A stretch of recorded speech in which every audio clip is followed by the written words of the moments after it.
খুনগুটি ধাননি সৰু সৰু বাট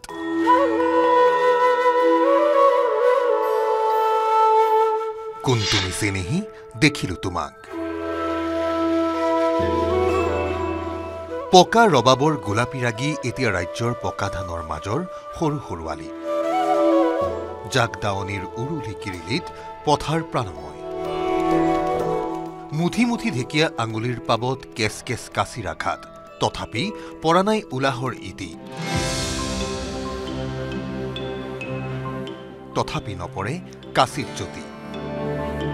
ধান কাটি ডাঙৰি বান্ধি মৰণাথলীলৈ নিয়াৰ পৰত তিয়কৰ পথাৰত এখন বিশেষ ছবি একেখন পথাৰতে তিনিটা প্ৰজন্ম হাতত খান দিয়া কাচি মুখত মিচিৰি হাঁহি কঁকালৰ বিষ ভৰিৰ বিষ আদি এশ এবুৰি সমস্যাৰে কুঙা হোৱা প্ৰজন্মৰ বাবে যেন এক সাধু সাধু লগা ছবি কি কৰিছনো পানী গৰম কৰিছিল নি পানী গৰম কৰিছিল নি যাও পানী এগিলাচ দে চাহ নাখাওঁ গৰম পানী এগিলাচ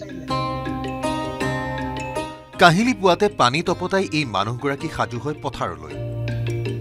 বয়সে শতায়ুগৰাকী পাৰ কৰিলে আৰু কেইটামান বছৰ দেহত ভাগৰ নাই নাই বিৰক্তি নাম তৰাদৈ পৰা ঠিকনা এজাৰগুৰি বোৱাৰী আৰু নাতি বোৱাৰীক লৈ এই বয়সতো পথাৰ এৰা নাই অশীতিপৰ আইতাই হাতত কাচিখন নললে হেনো গাত নালাগে সুত আঘোণ মাহ আহিলে মানে ঘৰত থাকিব নোৱাৰে হয় নাই হয় হয় পথাৰলে মনত পৰে কোৱা মানুহ হয় কৰিবলৈ মন যায় যাওঁ সিয়া মুঠি নুমুঠি এইবোৰ এতিয়া এতিয়া আপোনাৰ বয়স কিমান হৈছে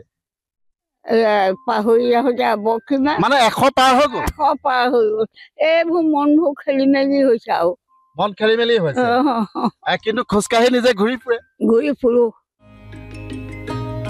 শতিকা গৰকীও যেন তৰুণী তৰাদৈ আইতা ঘৰৰ সকলো কাম চম্ভালি পথাৰত টেঙা বখলিয়াই তৰাদৈ বৰাই তিনিটা প্ৰজন্মই একেলগে দাই ধান কামৰ মাজতে আইতাৰ অতীত সোঁৱৰণ এতিয়া আৰু সেই দিন নাই এতিয়া এতিয়া বোৱাৰীয়ে নোৱাৰে ইমান কৰিব পাৰিবনে নোৱাৰে আগমান কৰিব নোৱাৰে বোৱাৰী আগত ঢেঁকীতে এমোন ধান কোনাই ঢেঁকী ধান বহাই কেৰাহী ধান বহাওঁ ঢেঁকী ধান বানো 9টা ডাঙৰ কৰি পঢ়া শুনা কৰি দিলো আৰু এতিয়া এয়া হৈছে শাহুৰ সৈতে একেডৰা ধাননিতে কাচি চলাই বোৱাৰীয়ে মোৰ শাহুমা হয় মা থাকিলে পথাৰত ভাল লাগে মা থাকিলে ভাল লাগে আকৌ পথাৰত বুঢ়ী মানুহ থাকিলে কিমান ভাল লাগে সদায় আহে পথাৰলৈ সদায় আহে আমাৰ লগতে মোৰ লগতে এনেকে দুমুঠিকে কাটি থাকে আৰু কিমান দাম এতিয়া বয়স তেওঁ 100 পাৰ হ'ল 100 পাৰ হ'ল 100 পাৰ হ'ল এতিয়া তৰাদৈ আইতাই নিজে কাম কৰাৰ উপৰিও নাতি বোৱাৰীক দিয়ে ধান দুৱাৰ দীক্ষা মানে বোৱাৰীহঁতক এতিয়া নাতি বোৱাৰীহঁতকো কাম শিকাইছে মই নিজৰ বোৱাৰী এয়া নাতি বোৱাৰী আপুনি নাতি বোৱাৰী নাতি বোৱাৰী মানে মাৰ লগত কাম কৰি ভাল লাগে বৌৰ লগত কাম কৰি ভালেই লাগে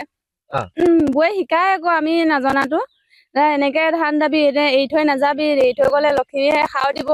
এনেকে মানে আমি আগতে এনেকে দাইছিলো তহঁতি এতিয়া এনেকে কৰিবি এনেকে কয় আৰু আগৰ দিনৰ চেনেহা চেনেহীবোৰ নাই এতিয়া নাই একেটা মাছকে চুবুৰীটোৱে ভগাই খোৱাৰ পৰম্পৰা গাঁৱৰ মানুহৰ খাদ্যাভাসে কেনেকৈ নিৰোগী কৰি ৰাখে সকলোকে বিৱৰি কলে তৰাদৈ আইতাই টেঙা শাক এসোপা ৰান্ধিবা উখোৱা চাউলৰ ভাত ৰান্ধিবা তাৰ লগত মাছ মেলি দিবা খাই বেমাৰো নাছিলে এতিয়া কিমান যে বেমাৰ কোনো মানুহৰ ভাল নুশুনে আঁঠু বিষ ভৰি বিষ কঁকালৰ বিষ গোটেই সংসাৰখনৰ এইটোহে বেমাৰ মৰম চেনেহবোৰ কমিছে কমি গ'ল নাইয়ে এতিয়া কাষৰ ঘৰৰ মানুহৰ কাষৰ ঘৰ নাযায় এইডাল মাছ লাগিব হুকুমত ঘৰে ঘৰে ভাগ কৰিব ওচৰ কিছু আমাৰ হুকুমত মাছটা লাগিছিলে এইকণ খা ভাগত পৰক নপৰক আকৌ ভাগত পেলাই দিবও পাৰিব লাগিব মানুহে দিব 4খন 5খনকৈ ভাগত এই ছবিবোৰ সাধু যেন লাগে এখন চিনেমাৰ দৰে কিন্তু ৰাজ্যৰ ওয়াঙে দয়াঙে অলেখ অজস্ৰ কংক্ৰিটৰ মাজতো এনে সোণসেৰীয়া কাহিনী থাকে। টিয়কৰ পৰা Diganta Hazarika report, news 18 Assam north east.